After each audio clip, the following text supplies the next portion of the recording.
Amen. Donc, ça va bien ce matin? Oui, prêt à recevoir la parole? J'espère. Et ce matin, en fait, on va poursuivre. Je priais, j'essayais de voir un peu justement la direction de l'Esprit pour cette semaine. Puis, j'ai à cœur de poursuivre notre série intitulée Les uns les autres. Pour ceux et celles peut-être qui n'étaient pas là depuis le début, qui ont manqué, cette série Les uns les autres, en fait, c'est une série sur les relations interpersonnelles, sur les relations les uns justement avec les autres, parce que à plusieurs reprises, la Bible, la parole de Dieu nous exhorte de faire plusieurs choses les uns les autres, de s'exhorter les uns les autres, s'édifier les uns les autres, s'encourager les uns les autres, à pardonner les uns les autres, mais ultimement, elle nous encourage à nous aimer les uns les autres, puis que c'est à travers cet amour-là, en fait, que nous sommes appelés à voir les uns pour les autres, que les gens vont voir et les gens vont remarquer que nous sommes ses disciples. Puis, on a qualifié, en fait, les relations de contact, d'interaction avec une autre personne, où est-ce que, à travers ce contact et cette interaction-là, mais en fait, il se trouve avoir un échange. Un échange qui, tout dépendamment du niveau, de cet échange-là, mais ça va influencer le niveau de la relation. Okay? Puis, quand on rencontre quelqu'un, qu'est-ce qu'on échange? Okay? Qu'est-ce qu'on a à échanger? Et l'idée, en fait, je crois, c'est que on peut dire et on peut prendre l'image que chacun d'entre nous, on se promène avec notre petite valise. OK? On se promène avec notre petite valise, puis quand on rencontre quelqu'un, peu importe, il y a un échange qui se fait, il y a un échange de ce qui est là-dedans, qui se fait avec ce qui est dans la valise de l'autre personne. Et tout dépendamment de ce que vous avez, tout dépendamment de ce que vous avez dedans et que vous regardez, ça va déterminer ce que vous pouvez donner ou non. Et évidemment, selon nos expériences, selon notre milieu, selon notre éducation, selon nos goûts, nos intérêts, il y a des choses différentes dans ces valises-là. Par exemple, pour moi, si vous regardez dans ma valise, qu'est-ce que je transporterais dans ma valise? Vous trouveriez d'abord différents articles de sport, parce que je suis quelqu'un qui aime le sport. Dans ma valise, vous trouveriez des poids. J'aime aller m'entraîner. Évidemment, dans ma valise, une Bible. Parce que Dieu fait partie de ma vie. Et que je suis pasteur aussi, donc c'est toujours bien d'avoir une Bible. Un livre, parce que j'aime beaucoup lire. J'aime beaucoup lire, donc un livre, L'audace de la foi de Pasteur Donato. Donc, il y a plein de choses que vous retrouveriez dans ma valise. Un rouleau à peinture. Parce que, en fait, pour me rappeler que j'aime pas peinturer. Okay? Et ça va me faire plaisir de vous aider, honnêtement, à faire à peu près n'importe quoi. Sauf que si vous avez besoin de quelqu'un pour peinturer, venez me chercher vraiment si vous avez personne. Parce que non. J'aime pas peinturer. Ma femme le sait. Fait que quand elle a des projets de repeinturer, je lui dis, ça me dérange pas, mais tu sais comment ça va finir. Tu vas peinturer toute seule. Ici, j'ai un sablier dans ma valise. Un sablier, pourquoi? Parce que malgré ce qui peut sembler et que je suis là en avant et que je parle devant vous, je suis quelqu'un quand même qui a besoin de mon temps seul. Ouais. Je suis quelqu'un quand même d'assez réservé. Quelqu'un qui a besoin de se retirer à l'écart une fois de temps en temps. Puis au début, c'était un petit peu difficile dans notre mariage à cause de ça. Parce que ma femme pensait que je voulais pas être avec elle. Mais c'est pas que je voulais pas être avec elle, c'est que j'avais besoin de me retrouver seul. Et c'est là où est-ce que quand tout le monde est à vacances à la maison, moi, après une semaine de vacances, c'est bon. C'est bon, je suis prêt à retourner, je suis prêt à travailler, je suis prêt parce que j'ai besoin de mon temps seul. Donc, dans vos valises, peut-être que vous êtes déjà un peu manuel, qu'on retrouverait des marteaux. Peut-être une mitaine de four parce que vous êtes des gens qui aiment cuisiner. Peut-être que vous êtes des jardiniers. Mais peut-être qu'aussi on retrouverait ça dans votre valise. Parce que vous êtes peut-être un peu en colère. Il y a peut-être quelque chose qui est emmagasiné, enfui en vous. On trouverait peut-être des lunettes parce que vous avez honte de quelque chose que vous ne voulez pas que les autres voient. Peut-être qu'on trouverait un œuf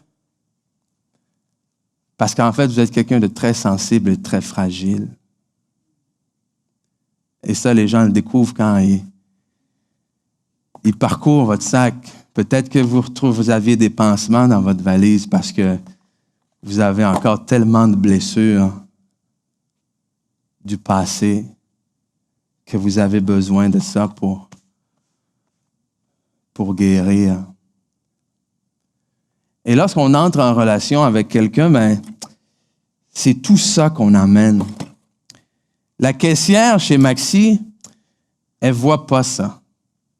Parce que notre relation est très superficielle, un échange très superficiel de service et ça finit là.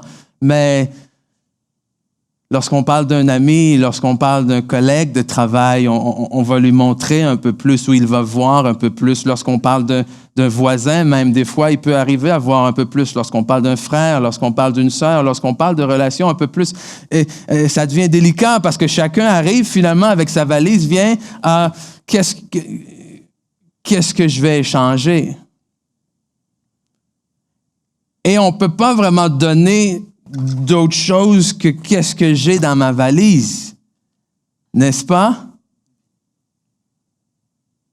Et c'est là la question, justement, mais qu'avez-vous à donner? C'est ce qui rend les relations interpersonnelles très difficiles. Parce qu'on ne fait pas toujours le ménage dans notre valise avant. Et si on veut pouvoir avoir des relations saines et donner quelque chose de sain, alors ça va être primordial et important pour nous de faire le ménage dans nos valises parce qu'il y a des choses qui ne doivent pas être là. Il y a des choses pour que ça puisse porter du fruit, il y a des choses qu'on devra retirer de notre valise. Et la seule façon d'arriver à faire un ménage qui vaut la peine dans cette valise-là, c'est d'entretenir une relation, c'est-à-dire, d'entretenir la plus importante des relations, et je nommais celle avec le Seigneur Jésus. Parce qu'on a dit, on ne peut pas donner ce que j'ai pas dans ma valise. Mais le Seigneur, lui, vient et veut me donner quelque chose de nouveau. Amen.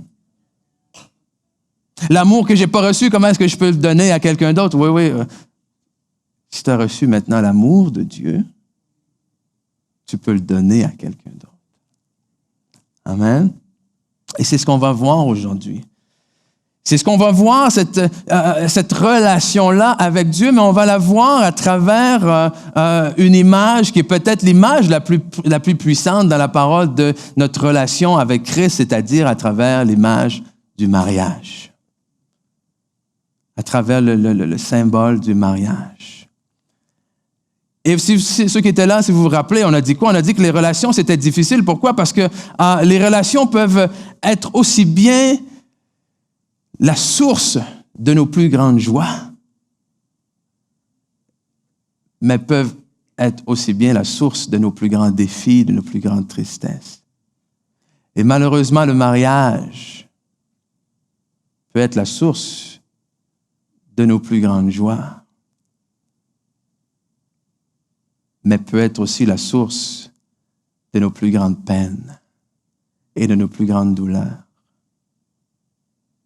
Et c'est triste lorsque ça arrive. Et alors qu'on va parler de mariage aujourd'hui, je veux que, d'un côté, oui, vous pensiez peut-être au vôtre ou à celui que vous avez connu ou à l'exemple que vous avez eu pour pour voir et comparer avec ce qu'on va voir dans la parole de Dieu, mais en même temps, justement, je veux que vous arriviez à faire également abstraction de tout ça, parce qu'aujourd'hui, on ne va pas parler d'expérience, on ne va pas parler de ce qu'on voit, de ce qui se passe normalement aujourd'hui dans la société, on va parler de ce que la Bible dit à propos du mariage. On va parler de cette image de Christ et de son Église. Amen? Alors, c'est vraiment à ça que je vous invite aujourd'hui. Parce que je le dis encore, pour avoir une des belles relations avec les gens, il faut faire du ménage dans sa valise. Pour faire du ménage dans sa valise, il faut avoir une belle relation avec le Seigneur Jésus. Et une belle relation avec le Seigneur Jésus, la plus belle image que nous avons, c'est justement l'union entre Christ et son Église, mais l'union ultimement entre un homme et sa femme. Et ce qu'on va dire, premièrement, à propos du mariage, c'est quoi? C'est que le mariage, c'est un don de Dieu. Le mariage est un don de Dieu. Le mariage est une institution divine et non humaine.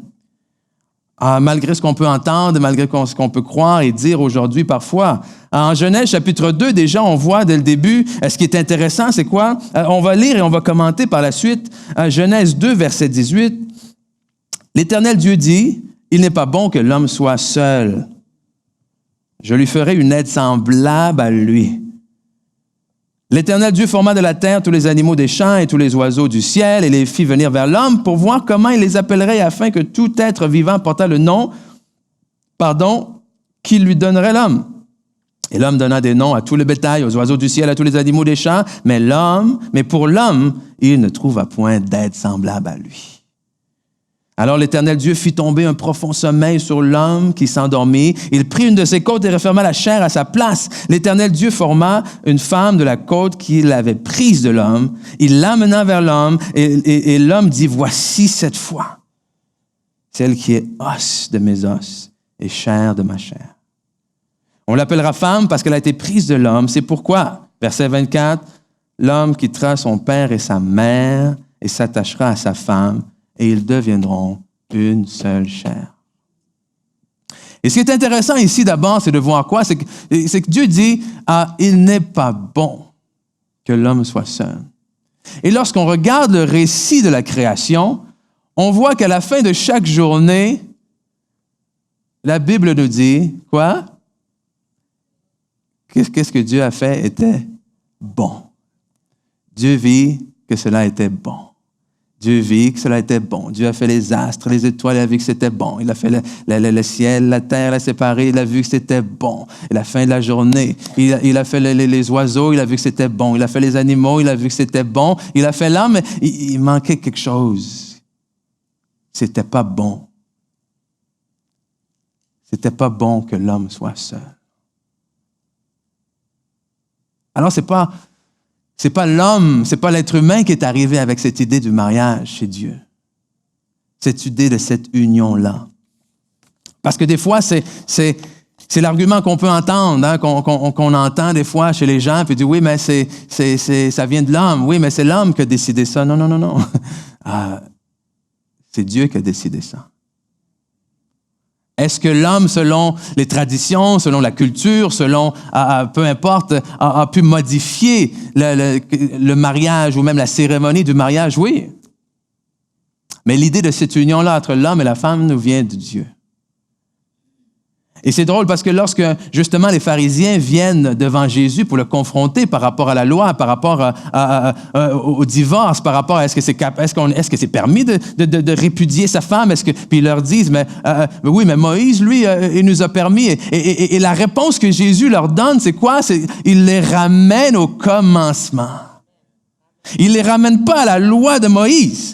Même si Dieu a donné la loi à Moïse, même si ces règlements venaient de Dieu, non. Jésus les ramène pas à la loi. Jésus les ramène au commencement. Et il leur dit, mais au commencement, il n'en était pas ainsi. Qu'au commencement, Dieu a fait l'homme et la femme et les a unis et il a dit que personne ne sépare donc ce que Dieu a uni. Donc c'est plus qu'une signature, là, le mariage. Hein? C'est plus qu'une cérémonie, c'est plus qu'un « oui, je le veux ». C'est un don de Dieu. C'est la volonté de Dieu. Hein? Ensuite, non seulement le mariage est un don de Dieu, mais le mariage est une alliance.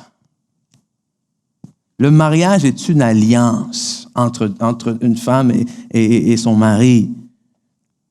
On le relit, le verset 24 de Genèse 2.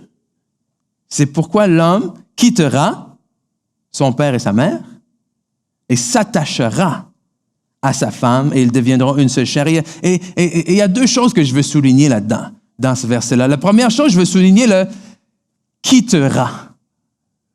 Hein? L'homme quittera, c'est-à-dire se détachera de cette ancienne union-là entre lui et ses parents. OK? Et pourquoi je dis ça?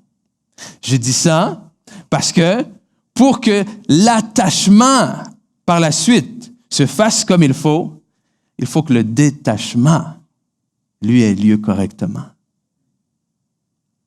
Parce que combien d'entre nous, j'avais sûrement quelqu'un en tête, que le mari ou la femme est encore attaché aux jupes de maman. Et quand on ramène constamment, oui, mais ma mère a dit que, oui, mais mon père a dit que, c'est jamais très bon. L'homme fera quoi? Quittera. Hein? Tu dois quitter cette relation-là, c'est-à-dire tu ne peux pas emmener cette ancienne union dans la nouvelle union. Et je vais dire amen tout seul. OK? Pareillement, maman, papa, vous devez laisser vos enfants se détacher. Parce que autant eux ne doivent pas vous emmener, que autant vous pouvez pas y aller sans être invité. L'autre jour, j'étais je sais plus où avec ma belle-mère, que j'adore. Et il y a quelqu'un qui lui dit « Ouais, mais regarde les enfants, parce que mes enfants étaient là, regarde les enfants, ils sont là, puis ils font ça, blablabla. » Et ma belle-mère elle répond « Écoute, ses parents sont là. Tant aussi longtemps que ses parents sont là, moi, je m'en mêle pas. » Et dans mon cœur, j'étais comme « Ah, merci Seigneur, merci. » Non, mais... Et c'est comme ça que ça devrait se passer. L'homme quittera son père et sa mère. Dieu a demandé à Abraham, quitte le pays de ton père. Il y a quelque chose qui doit être délaissé pour aller former cette deuxième union, cette nouvelle union-là avec la femme. Donc, de un, on quitte, et de deux, on va s'attacher. On va s'attacher à faire quoi? À devenir une seule chair. Et j'ai entendu une fois, je suis allé à un mariage de... c'était une amie de mon épouse, je crois, qui se mariait, puis c'était long. La cérémonie était très longue, très ennuyeuse, et je me rappelle plus du tout de rien de ce qui s'est passé là. Sauf une chose que je me souviens, c'est quand le curé ou le célébrant, peu importe, a dit... Mais vous savez, il faut faire attention à cette histoire-là de une seule chair. Alors, je me suis comme réveillé de mon sommeil. Qu'est-ce qu'il va dire, là? Il dit, oui, parce qu'il faut faire attention, parce que, tu sais, des fois, on arrive dans une relation, puis on s'oublie. Ouais. Mais encore... On s'oublie, puis là, les gens se donnent trop, puis blablabla. Ouais. Et le problème, il est? Parce qu'aujourd'hui, c'est oui, mais il faut que je pense à moi. OK. Premièrement, Christ n'a pas pensé à lui quand il est mort pour vous. Première des choses. Il y a une différence entre prendre soin de soi et ignorer les autres. Parce qu'aujourd'hui, quand on dit « il faut que je prenne soin de moi », ça veut dire « tassez-vous tout le monde, je vais prendre du temps pour moi-même. » Je ne veux pas savoir ce qui t'intéresse. Laisse-moi tranquille. Il est temps maintenant que je prenne soin de moi. OK? On doit toujours prendre soin de soi. Mais est-ce que ça veut dire qu'on doit envoyer promener tout le monde parce qu'on prend soin de soi? Je pense pas, non. Cet attachement-là, ça devient une seule chair. OK? Et c'est là où est-ce que cette alliance-là, elle est d'abord, spirituelle. Parce que lorsque Dieu a créé l'homme de la poussière de la terre, okay, lorsqu'il lui a formé un corps, ce corps était inerte. Ce corps ne bougeait pas. Tant et aussi longtemps que Dieu n'ait pas soufflé la vie en lui. Donc, le corps en tant que tel, c'est pas ce qui entre en relation. OK? C'est deux êtres. Et puisque nous sommes esprits d'abord et non corps, lorsqu'il y a un échange et lorsqu'on entre en relation, c'est pas seulement le corps qui entre en relation. Donc, on devient deux chairs, oui, on devient une seule chair, pas un seul corps. Hein? On devient un seul être. Hein? On devient un seul être. Et c'est là où est-ce qu'il est faux de croire que lorsque l'on donne son corps à quelqu'un, lorsqu'on a une relation d'ordre sexuel avec quelqu'un, c'est là qu'il est faux de croire que c'est simplement un échange d'ordre physique.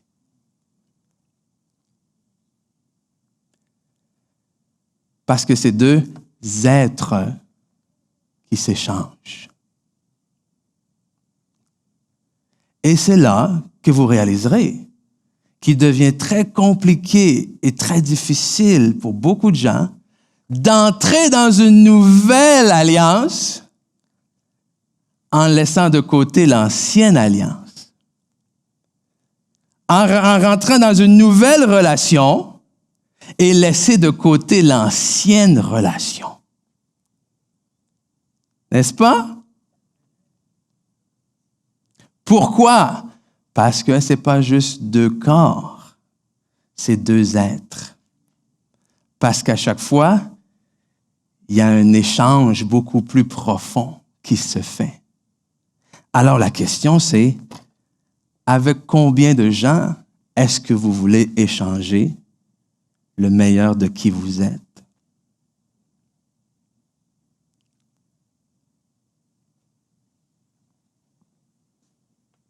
Parce que nous sommes des êtres spirituels. Et alors que nous échangeons au niveau physique, c'est-à-dire le sceau que Dieu a créé pour sceller l'union du mariage, on échange beaucoup plus à ce moment-là. On devient un seul être. Amen? Et parce que nous sommes des êtres spirituels, c'est là où est-ce que c'est important que notre union également soit basée sur le Seigneur, soit bâtie sur Dieu. Amen?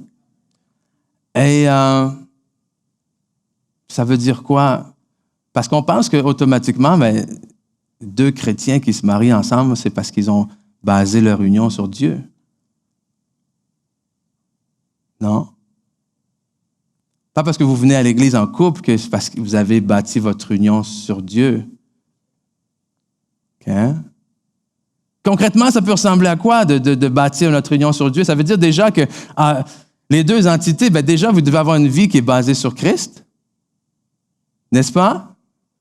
Vous devez déjà, les deux entités, à chercher à plaire à Dieu. Vous devez déjà développer une vie spirituelle. Mais ensuite, bâtir un mariage sur Dieu, pour Dieu, ça veut dire quoi? Ça veut dire, de temps en temps, c'est bon de prier pour votre mariage. De prier pour votre conjoint, votre conjointe. De prier ensemble. Amen? Hein? Et c'est là, parce que nous sommes des êtres spirituels, que ça devient important, lorsqu'on veut s'engager dans cette alliance-là, de s'engager avec quelqu'un qui a la même direction spirituelle que nous. Un jour, avant de rencontrer ma femme, je fréquentais quelqu'un qui, où est-ce qu'à un moment donné, pour vous épargner trop de détails, on arrive presque en même temps à cette révélation-là de Dieu et que notre vie vaut plus que qu'est-ce qu'on est en train de vivre là, puis que je donne ma vie au Seigneur, puis on vit à Dieu presque en même temps, mais on n'a pas nécessairement emprunté le même chemin pour aller à Dieu. Et il y avait plusieurs divergences par rapport à ça, puis on échangeait là-dessus, puis un jour je lui ai dit, mais il y a un problème.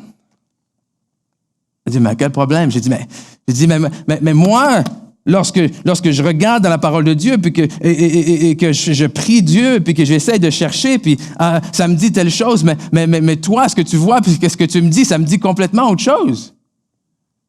Et la réponse, et ma question, c'était, puis nos enfants, à ce moment-là, qu'est-ce qui va se passer? Et sa réponse a été, mais c'est pas grave. Tu enseigneras ce que tu crois à nos enfants, et j'enseignerai ce que je crois à nos enfants.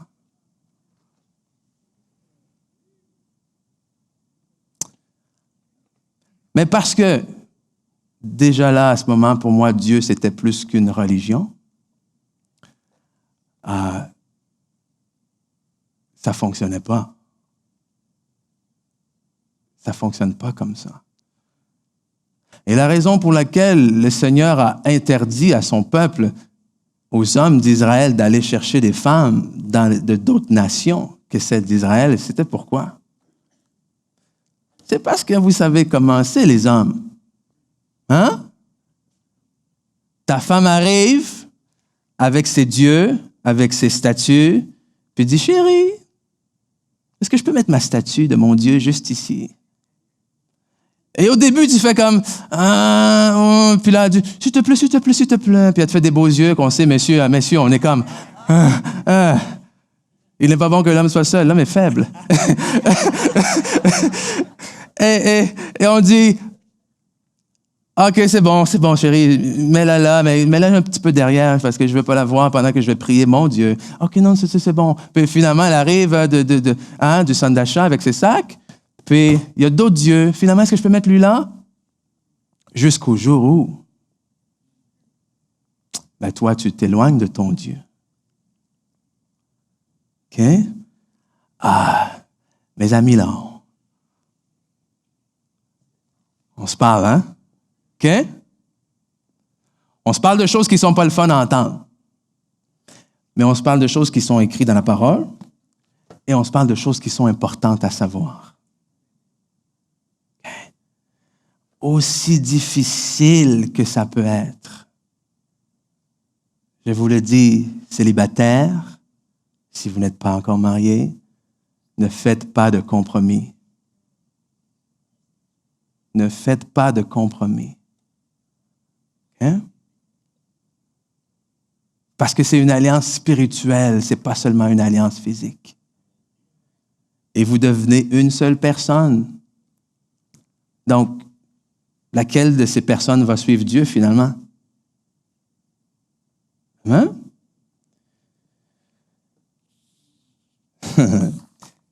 C'est spirituel, cette alliance, et c'est bidirectionnel.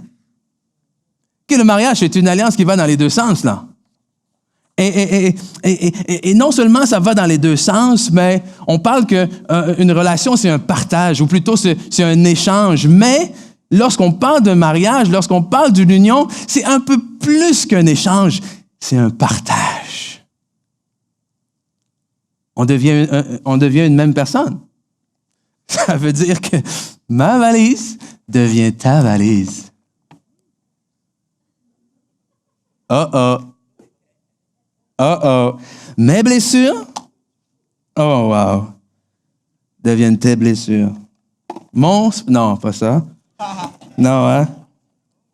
Ma colère, si elle n'est pas gérée, devient ta colère.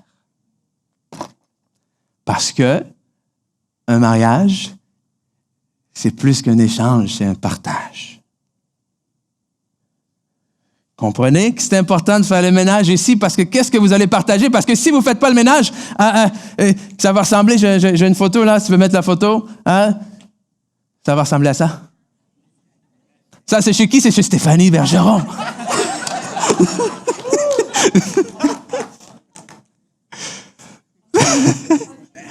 Parce que les gens sont arrivés et ils ont débarqué toutes les choses là. Et là, oui, tu vois, oui, ça c'est un poil, oui. Mais est-ce que vous pensez vraiment qu'elle peut s'en servir là? Mais il y a des mariages qui ressemblent à ça. Il y a des couples qui vivent là-dedans. Et Stéphanie, elle n'est plus capable. OK? Elle a juste envie que ça... Mais il y a des couples qui vivent là-dedans, jour et nuit. Puis à un moment donné, tu sais, au début, c'est fatigant.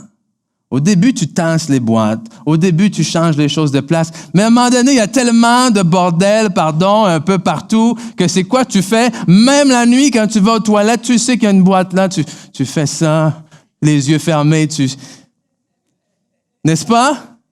Ça doit être rendu pas loin de ça, hein? OK? Mais c'est comme ça que ça se passe également dans nos unions. C'est qu'il y a des choses qu'on n'aime pas, il y a des choses qu'on aurait dû enlever, il y a des choses qui devraient plus être dans notre valise, mais on a essayé ou on n'a pas essayé, on a essayé de se convaincre et on a laissé tomber, puis finalement on vit au jour le jour avec toutes ces blessures-là, avec toute cette colère-là, puis on fait juste avec. Mais je vous dis, je viens débarquer tout ça chez vous, là.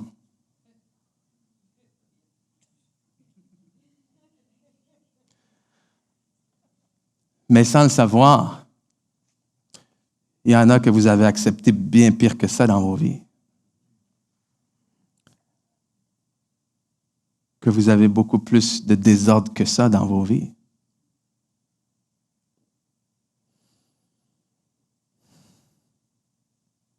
C'est une alliance qui est bidirectionnelle. Parce qu'on devient un même être. Donc, c'est... Ce que j'ai est à toi, ce qui est à toi est à moi, parce que c'est ce que Christ a fait. C'est ce que Jésus a fait. Il est devenu qui nous étions et s'est identifié à nous afin qu'on puisse devenir qui il est. Il était riche, il s'est fait pauvre, qu'on puisse être riche en lui. Il était saint, sans péché, il s'est fait pécher pour qu'on puisse devenir la justice de Dieu.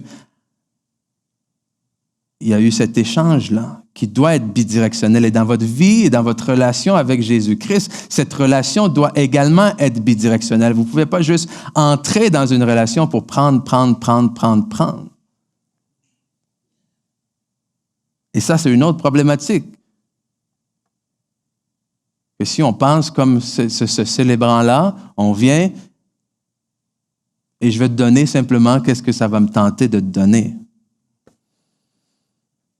Mais l'amour, il fait quoi? Il donne quoi? Il donne tout. OK? Tout ce que je suis, tout ce que j'ai, je te le donne. Parce que quand je suis entré en alliance avec toi, j'ai foi que tout ce que tu es et que tout ce que tu as, tu me le donnes aussi. Et le problème, c'est que lorsqu'il y en a un des deux qui tient pas son côté de l'engagement. Parce que qu'est-ce que ça fait? C'est qu'il y en a un des deux qui dit oui, mais je lui donne, oui, mais je lui donne à elle, à lui, tout ce que j'ai, puis tout ce que je peux, puis il ou elle me donne pas ça en retour. Et à un moment donné, qu'est-ce que ça fait? C'est que finalement, moi, je retiens aussi qu'est-ce que j'ai. Et là, on joue au yo-yo. Je retiens, tu retiens, je retiens, tu retiens.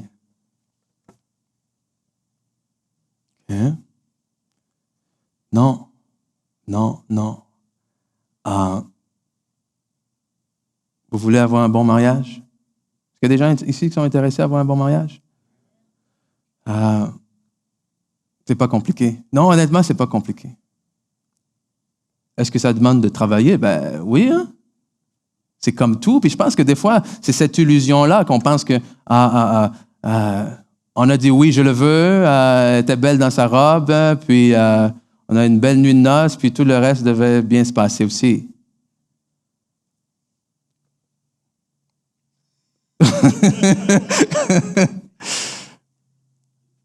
Pardon.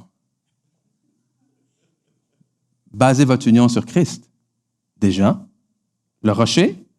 Hein, on connaît la parabole de la maison bâtie sur le roc, la maison bâtie sur le sable. Les vents sont venus, les torrents, et ont emporté celle qui était sur le sable, mais celle qui était sur le rocher a perduré. Bâtissez votre mariage sur le rocher, Christ. Que peu importe les tempêtes et les intempéries, ça va tenir. 2, donnez le meilleur de vous-même à l'autre. Les cochonneries là, qui sont dans votre sac, là, réglez-les puis donnez-les pas à l'autre.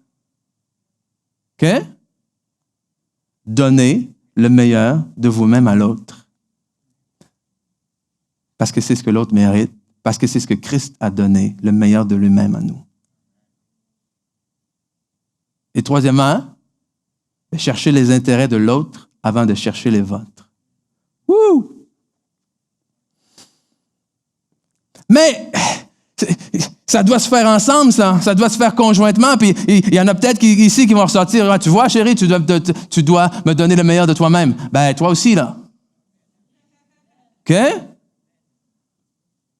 Parce que des fois, on est tellement prompt à revendiquer l'amour. Oui, mais tu dois m'aimer, tu dois croire à moi jusqu'au bout. Oui, mais toi aussi, là.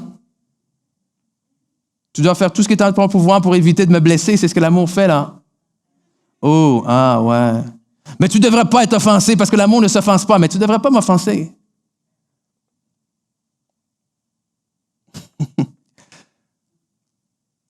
Hein?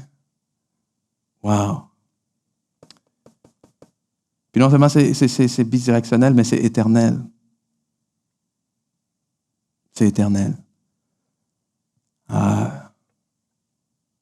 Puis par éternel, je veux dire le mot qui aujourd'hui est presque tabou.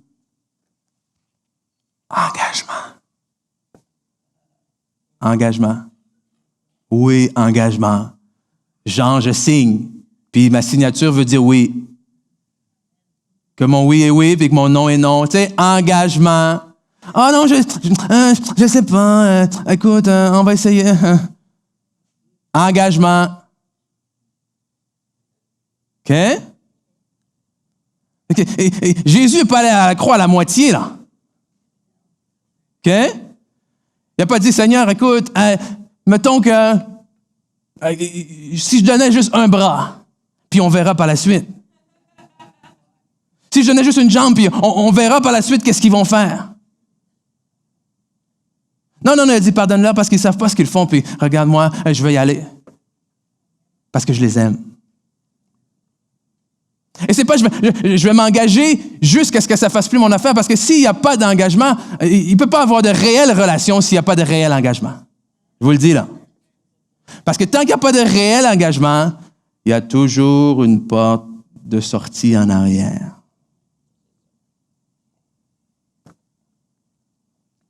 Et tant et aussi longtemps qu'il y a toujours une porte de sortie en arrière, eh bien, devinez quoi? Vous allez chercher toutes les raisons, toutes les choses qui vont vous donner des raisons de la prendre, cette sortie-là.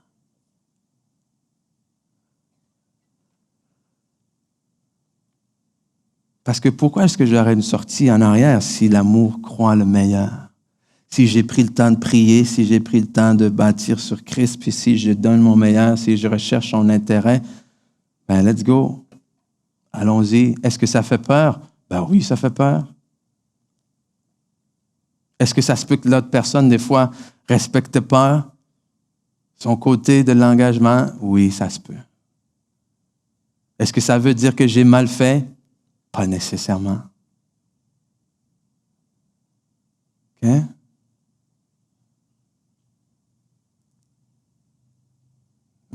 moi, on va fêter cette année notre 10e anniversaire de mariage. Puis, 10 ans parce qu'on s'est engagé. Mais je regarde devant moi monsieur et madame Nadeau, qui en sont à quoi? 61? Je pense que ça mérite un applaudissement, non?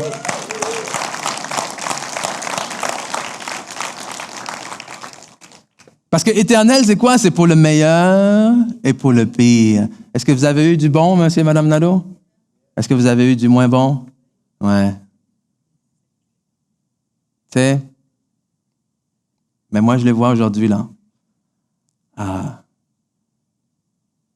C'est toute personne qui est mariée depuis plus longtemps que presque le double de mon âge.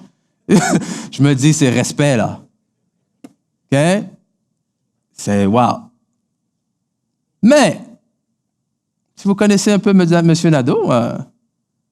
Nadeau est très taquin, hein? 60 ans de taquinerie, là?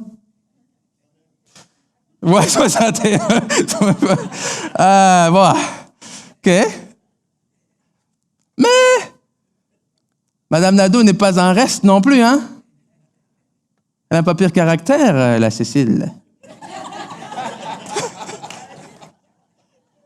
Gloire à Dieu, dit-elle. Mais il n'y a pas 61 ans s'il n'y a pas eu d'engagement. Le meilleur, ils l'ont traversé. Et le pire aussi, ils l'ont traversé. Okay? Mais aujourd'hui, je les vois encore unis, encore amoureux, encore à se faire des blagues, encore à M. Nadeau qui aide sa femme à embarquer dans la voiture. Quand je les regarde aller, je fais « Wow! » OK? Moi, ça fait 10 ans, puis je ne sais même pas si je l'ai fait une fois. Tu n'as pas le droit de répondre, là. Mais tout ça pour dire que cet amour-là, wow, il est encore là et présent. Et ça me rappelle ce que la parole nous dit, il n'y a rien qui peut nous séparer de l'amour de Christ. Okay. Donc, il est un don de Dieu. Le mariage est une alliance. Et finalement, le mariage est un témoignage. Un témoignage. Parce qu'à travers le mariage, Dieu veut lancer un message. Amen? Témoignage dans le sens où est-ce que lorsqu'on croit en Dieu, lorsqu'on est sauvé, la Bible nous dit quoi? La Bible nous dit, on croit du cœur et on confesse de la bouche. À quelque part, notre foi doit porter du fruit, doit avoir quelque chose qui est vu, quelque chose qui est déclaré. Je peux pas être juste sauvé dans mon cœur, puis finalement, je fais rien, je vais jamais à l'église, je lis pas la parole, je parle jamais de Dieu à personne, je prie pas, mais dans mon cœur, je le sais, je suis sauvé. OK. Celui qui croit du cœur, celui qui confesse de la bouche. Celui qui dit la même chose que Dieu, celui qui fait la même chose que Dieu. Je ne peux pas juste être baptisé dans mon cœur non plus. Celui qui croit sera baptisé, sera sauvé. Mais il faut que j'aille dans les eaux du baptême pour m'identifier à Christ. Pour m'identifier à sa mort, son enterrement et sa résurrection. Donc, j'ai cru dans mon cœur, j'ai été baptisé dans mon cœur. Non, ça ne marche pas comme ça. Il doit y avoir démonstration, il doit y avoir témoignage public. Pour que les gens voient notre vie et qu'à travers nos bonnes œuvres, les gens font quoi? Rendent gloire et glorifient Dieu pour nos bonnes œuvres. Et pareillement, je ne peux pas être marié dans mon cœur seulement. Okay? Il doit y avoir déclaration de ce qui est dans mon cœur. De l'abondance du cœur, la bouche parle. Parce que, ultimement, c'est quoi? C'est un témoignage, premièrement, public de notre union devant Dieu et avec Dieu. C'est de dire à tout le monde que, nous sommes unis devant Dieu et nous sommes unis avec Dieu. Et c'est un véhicule que Dieu choisit également pour démontrer sa gloire aux autres. Pour démontrer sa gloire et pour répandre son image. Qu'est-ce qu'il a dit à Adam et Ève? Allez-y. Maintenant, multipliez-vous. C'est-à-dire quoi? C'est-à-dire un homme et une femme créés à l'image de Dieu, ensemble, allez multiplier l'image de Dieu. Et c'est à ça que le mariage est appelé. Et c'est un témoignage parce qu'à un moment donné, disons, bon, ici, dans notre culture nord-américaine, ben aussi, il y a un témoignage qui doit être dit de « je suis déjà pris là ». Allô? OK? Non, mais il y a un message qui doit être lancé que c'est fermé. Merci beaucoup. Non, c'est sérieux, là. OK? Je suis déjà en alliance. Une alliance spirituelle, bidirectionnelle et éternelle.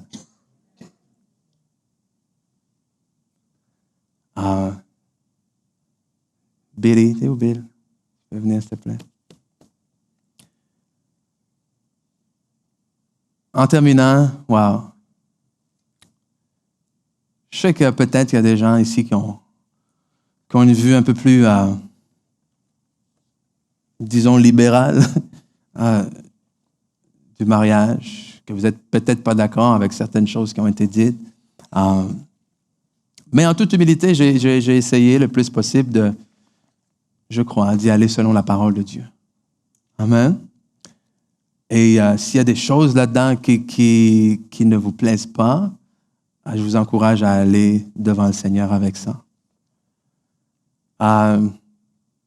Oui, mais il y a des gens qui ne sont pas mariés puis qui vivent des meilleures vies que ceux qui sont mariés. Bien. Oui. Mais, est-ce que vous allez passer le reste de votre vie à vous comparer à votre voisin pour justifier vos actes? Ou est-ce qu'on veut se comparer à ce que dit la Bible? Parce que tant aussi longtemps qu'on veut regarder à gauche, à droite et se comparer aux autres, on va toujours trouver des raisons pour justifier qu'est-ce qu'on fait. Pour justifier que la vie qu'on a choisie est correcte parce qu'il y a quelqu'un à quelque part qui vit une pire vie que vous. C'est sûr. Mais il y a quelqu'un à quelque part qui a donné sa vie pour vous. Et c'est lui qu'on veut suivre. Pour ceux qui sont célibataires, est-ce que je veux dire que, si je ne suis pas marié, je ne peux pas servir Dieu? Puis que... Non, pas du tout, pas du tout. J'ai parlé du mariage parce que c'est ce symbole, comme la Bible dit, que c'est un mystère. Mais on voit des célibataires dans la parole de Dieu qui, on pense à l'apôtre Paul, hein? Est-ce qu'il a servi Dieu ou il n'a pas servi Dieu? Amen. Il y a des gens qui reçoivent le don de célibat, il y a des gens que peut-être que vous aspirez à vous marier, mais comme j'ai dit plus tôt, faites pas de compromis, OK? Faites pas de compromis. Parce que les répercussions sont beaucoup plus grandes. Et si vous êtes là, que vous avez déjà essayé cette histoire de mariage puis que ça n'a pas fonctionné, hein? Mais j'ai une bonne nouvelle pour vous. Il y a une vie après le divorce. OK? Oh! Il y a une vie après le divorce. C'est pas à moi de juger le pourquoi, du comment, de qu'est-ce qui s'est passé. Dieu le sait. Vous le savez. OK? Mais je peux vous dire que peu importe que vous avez fait une erreur, peu importe que c'est l'autre qui vous a laissé, peu importe, il y a quelque chose après quand même. Il y a restauration après le divorce également. Il y a un Dieu qui peut et qui veut vous restaurer. Amen?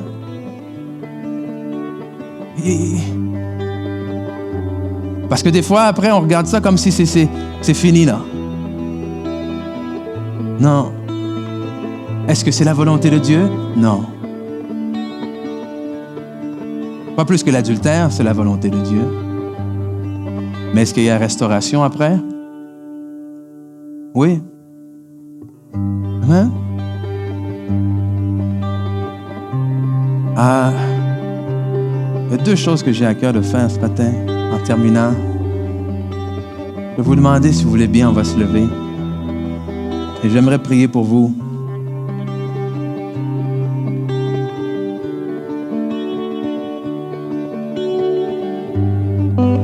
J'aimerais prier d'abord, comme j'ai mentionné, pour toutes les personnes célibataires qui peut-être recherchent à se marier, que le Seigneur puisse vraiment vous guider, vous diriger, vous aider à être patient dans cette attente. Parce que ce n'est pas une attente perdue, puis que le Seigneur est en train de placer les choses pour vous, qu'il a des plans, des projets qu'il a formés avant la fondation du monde, puis cet époux, cette épouse fait partie de ces projets-là. Amen. J'aimerais prier pour les gens qui peut-être sont en fréquentation en ce moment, puis que vous êtes en train de réfléchir à la question du mariage et tout ça, puis que je prie qu'il n'y ait aucune condamnation, amen, dans le nom de Jésus, mais je prie vraiment que le Saint-Esprit puisse vous guider dans la suite des choses, puisse vous guider, vous donner le courage de faire les choses que vous avez besoin de faire, peut vous donner le courage, la foi, peut-être justement de dire oui, je m'engage, ou non, ça ira pas plus loin. C'est pas facile, mais c'est des choses que le Saint-Esprit est là pour nous guider, est là pour nous diriger. Je prie pour les personnes qui sont là, qui, comme on a mentionné, qui sont divorcées, qui sont séparées, que ça n'a pas fonctionné. Je prie que le Seigneur lui-même vous relève. Je prie que le Seigneur lui-même vous restaure. Je prie que le Seigneur lui-même vous montre qu'est-ce qu'il y a de l'autre côté. Que le Seigneur lui-même pense peut-être les blessures qu'il a pu avoir, qu'il a sûrement dû avoir, qu'il a clairement dû avoir à travers tout ça. Et je vous invite à faire maintenant un avec lui. Amen. Et aux couples qui sont mariés, je vous inviterai à, si vous êtes mariés, si votre femme, si votre mari est là avec vous, à côté de vous, je vais vous demander de prendre la main. Ah, ouais, oui. Chérie, tu veux venir, tu veux venir avec moi?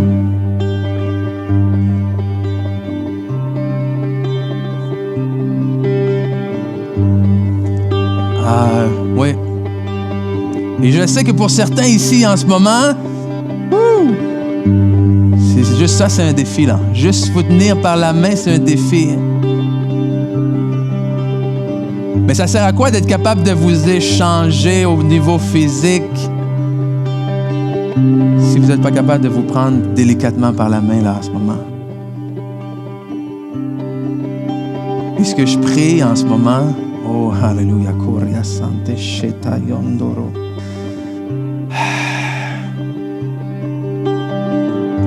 Seigneur, pour chaque couple ici représenté,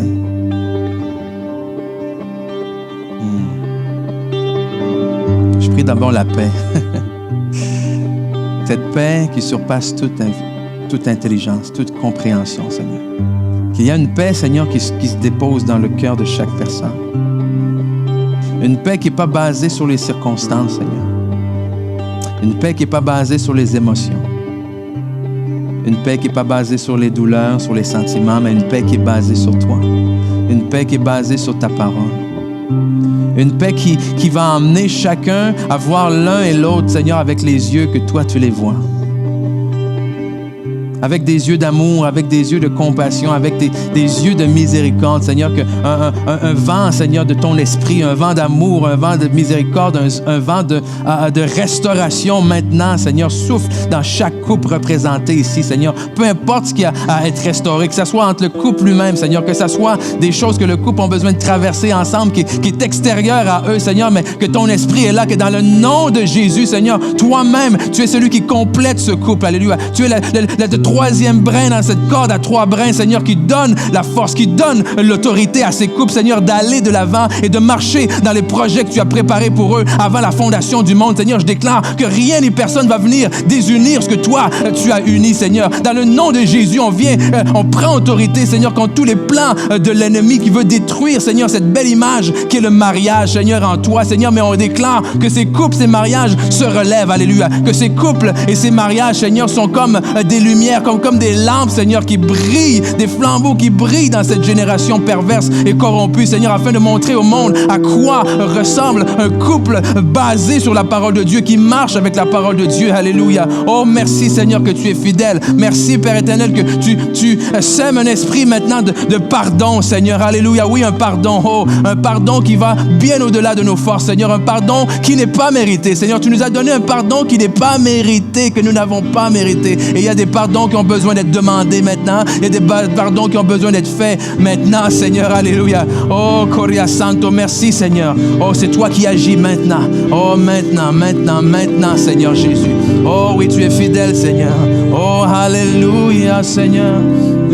Oh, merci, Seigneur Jésus.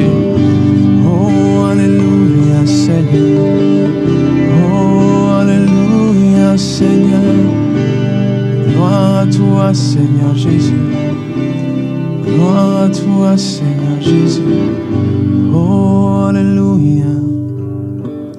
Et comme on l'a dit, cette alliance, cette image du mariage, c'est l'image de Christ qui a quitté son Père, qui est venu s'identifier à nous, qui est venu s'attacher à nous, qui a donné sa vie pour nous. La Bible exhorte le mari, aimez votre femme comme Christ a aimé l'Église, c'est-à-dire qu'il a donné sa vie pour elle. Et ce matin, je veux vous dire qu'il y a quelqu'un qui a donné sa vie pour vous et qui ne voudrait rien de plus. Ça ne lui ferait pas plus plaisir que d'entrer en alliance avec vous ce matin. Une alliance qui est spirituelle, une alliance qui est bidirectionnelle, c'est-à-dire que tout ce qu'il est, wow, vous le devenez également, peu importe ce qui s'est passé dans vos vies, mais une alliance qui est éternelle également, parce qu'il ne vous laissera jamais, jamais, jamais tomber. Donc ce matin, il y a peut-être des gens ici ce matin qui veulent dire oui, pour la première fois, veulent dire oui, donner leur vie au Seigneur Jésus, dire je te demande pardon pour mes péchés, Seigneur, je te demande pardon d'avoir vécu ma vie dans ma propre direction, mais ce matin, je veux dire oui et entrer dans ton alliance et avoir cette vie éternelle. Donc, s'il y a quelqu'un ici ce matin qui veut dire oui pour la première fois au Seigneur Jésus, je vais vous demander de lever la main comme ça. Vous allez lever la main bien haute, alléluia, dire oui, alléluia, 1, 2, 3, si c'est vous, levez la main maintenant. Mets la main maintenant en signe de oui, Seigneur, je vais entrer dans ton alliance. Oui, Seigneur, je vais être uni avec toi éternellement. Oh, alléluia. Oh, si vous avez besoin de restauration, qu'il vous restaure dans cette alliance, il est là ce matin. Il est là ce matin. Il est là. Oh, gloire à toi, Seigneur Jésus. Oh, merci, Seigneur. Oh, on va terminer ensemble. On va terminer ensemble ce matin. On va chanter combien il est fidèle. Amen. On va chanter comment il est fidèle. Comment il est fidèle avec vous dans votre mariage, comment il est fidèle avec vous dans votre foyer, comment il est fidèle avec vous dans votre famille, combien il est fidèle, fidèle, fidèle. Amen. Alléluia.